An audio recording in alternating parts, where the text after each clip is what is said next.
age. I'm finding that distributors in network marketing are doing things that they shouldn't have to do. And some of the companies here's what happens. I see that some companies, not just network marketing, they're making too much money doing it the wrong way. Why change and do it the right way? Not Ibuumerang, we're just different. Just different. Okay? I can tell you right now, network marketing, one of the hardest things that many of you have ever had to do is make that list of names of friends, family, and relatives and go and sell them something. And no matter how great the product was, I know how you felt when you were calling on the phone. Hey, auntie.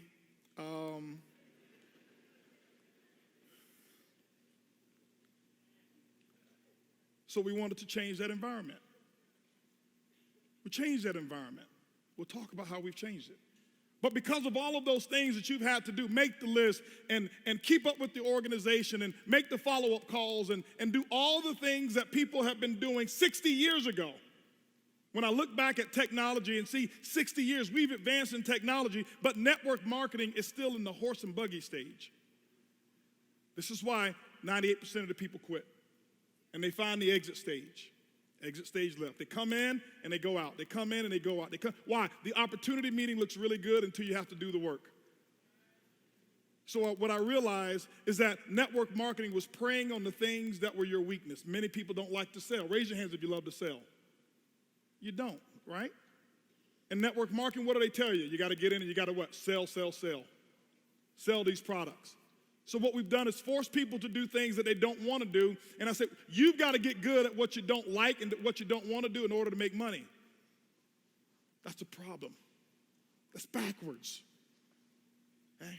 That's backwards. The people who really succeed are the people who find solutions to what some of the world's biggest problems are. What I found is this.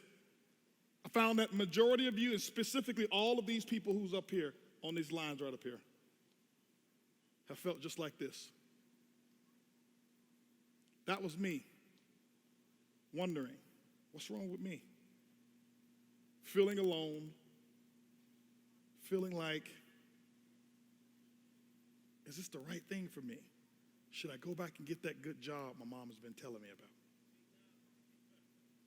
You sign up one person, and two quit. I don't know how that happens, but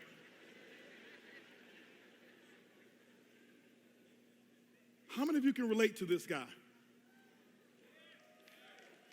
I know what it feels like.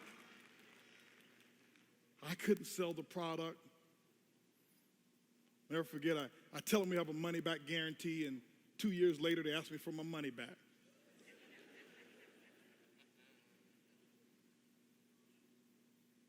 Here's what I realized. That shouldn't be you. There's nothing wrong with you. I believe you're perfect. I believe you're good enough. You've been designed good enough to succeed at network marketing.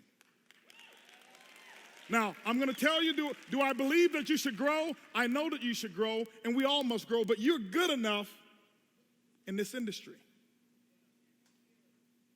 The last thing I ever want any one of you to do is to be sitting on the bench all alone figuring, what's wrong with me? I'd watch people come into the organization. They come in 6 months. Maybe I've been in 6 years, and they come in 6 months, and 6 months later, I watch them walk across the stage, and I look at myself, and I'm like, something must be wrong. I believe this industry has created more poor self-images than it has actually lifted the good ones. Because you only hear about these stories. Our goal is to eliminate the lonely bench. That's what our goal is going to do. We're going to eliminate the lonely bench. Nothing wrong with you. I don't care if you hadn't sponsored your first 2 yet. There's nothing wrong with you. I want you to remember this. You're perfect. I want you to repeat it after me. I am perfect.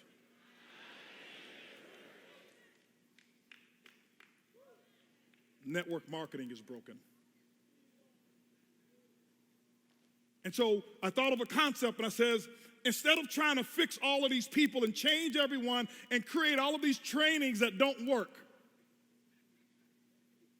because everybody has a good training course, or you have a speaker who has a great training class that they want to sell you.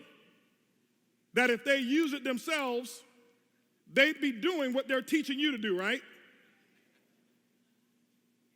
Hey, you need to be fixed. No, you don't. The industry needed to be fixed. And that's exactly what we decided to do. We wanted to solve the right problem.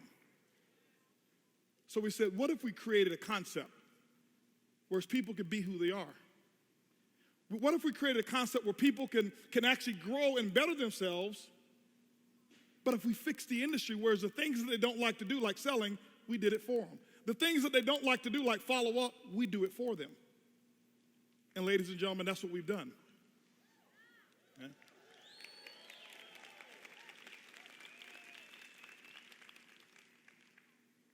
I look at network marketing and I look at it from the standpoint of how standardized testing is. Some of you have heard me tell the story of the fish, the elephant, and the monkey. Standardized tests are very biased, and they're culturally biased, and I say it out loud because if you looked at my test score, my credit score was higher than my SAT scores, and my credit wasn't all that good. But I didn't come from the neighborhoods or come from the culture of the people who created standardized testing. And so I walked in with the deficit. And some of you, you've joined your last company before and you walked into that company already at a deficit. See, at least at the SAT score, they give you 400 points for spelling your name right. I got that part right. And we said this industry here was designed a little different. Those cultural tests, and let me give you an example of what I mean. You got the fish and the fish, the elephant, and the monkey, and the fish and the elephant monkey are sitting there right in front of the professor, and the professor's trying to do his or her best to make everything equal, knowing that they all come from 3 different elements.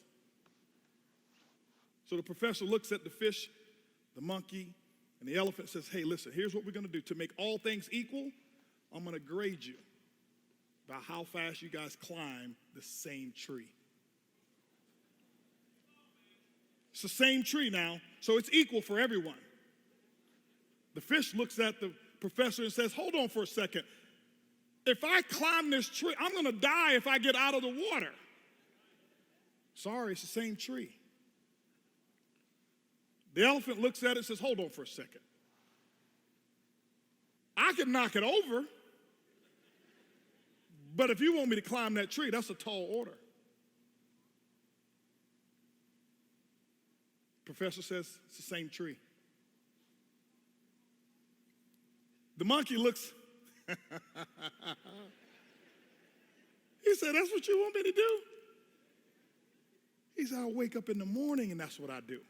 I do it for breakfast. I do it for lunch. I do it for dinner. I do it when I'm bored. I do it when I'm excited. That's all I've got to do is go climb that tree. See, when you've joined some of those companies before, you started off as the elephant or fish. But Ibuumerang wasn't designed for the monkey. See, many of these guys here are monkeys.